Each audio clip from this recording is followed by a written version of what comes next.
Welcome to today's edition of Crypto Corner at InvestorIdeas.com. News on what's driving the cryptocurrency market.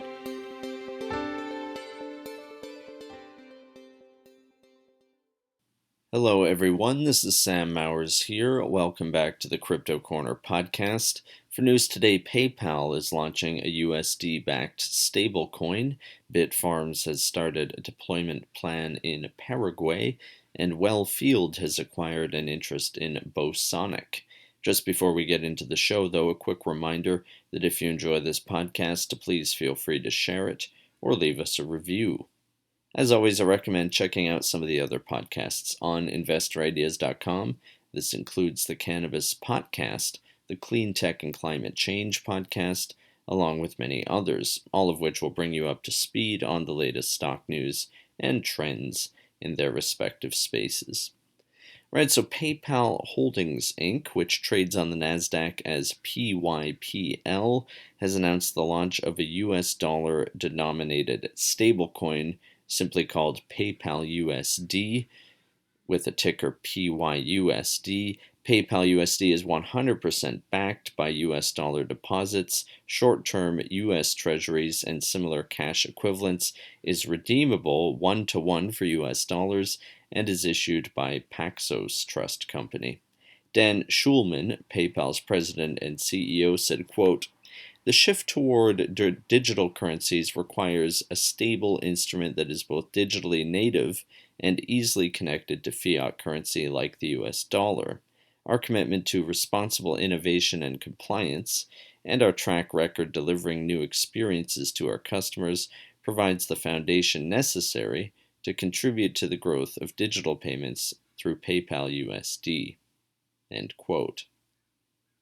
Next up, Bitfarms Limited, trading on the NasDaq under the ticker symbol BITF, has initiated its first phase of development for its recently acquired 150-megawatt hydropower contracts in Paraguay. The company will be building a new 50-megawatt farm at Pasope, Paraguay, near its Villarrica, Paraguay facility, and it expects this new farm to be fully commissioned at 50 megawatts in Q1 of next year. Jeff Morphy, Bitfarms CEO, explains, quote, "Achieving high operating efficiencies while minimizing capex is an overarching goal in our global growth strategy heading into next year's halving. Based on our experience in this jurisdiction, Paraguay affords both low building costs and fast time to completion. We will construct a 50-megawatt substation to power a 30-megawatt air-cooled warehouse and install 20 megawatts of containers specifically built for MicroBT M5 3S Plus hydro-cooled miners, all of which are being purchased with vendor credits.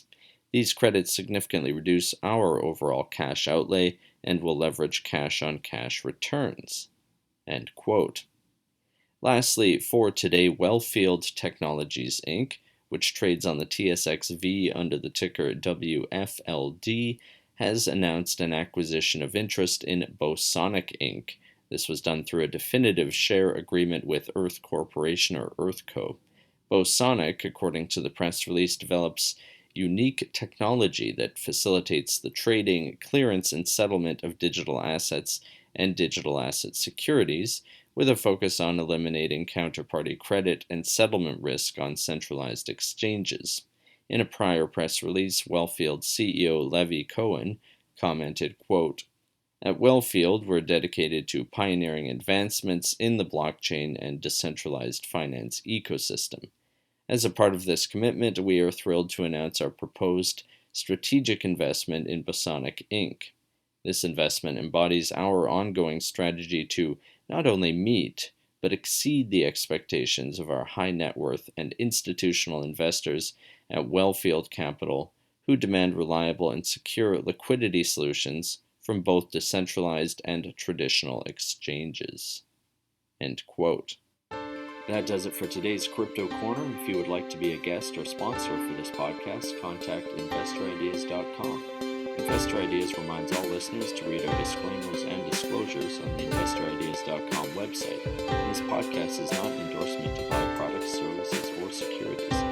investors are reminded all investment involves risk and possible loss of investment. To hear more InvestorIdeas.com podcasts, please visit InvestorIdeas.com/audio. And a reminder, you can also hear our podcasts on Apple Podcasts, Audible, Spotify, TuneIn, Stitcher, Spreaker.com, iHeartRadio, Google Podcasts, and most audio platforms available. This podcast was sponsored by AppTech Payments Corp. AppTech is an innovative fintech company whose mission is to deliver a better way for businesses to provide their customers with immersive commerce experiences. For more information, visit apptechcorp.com. AppTech trades on the NasDaq under the ticker symbol APCX.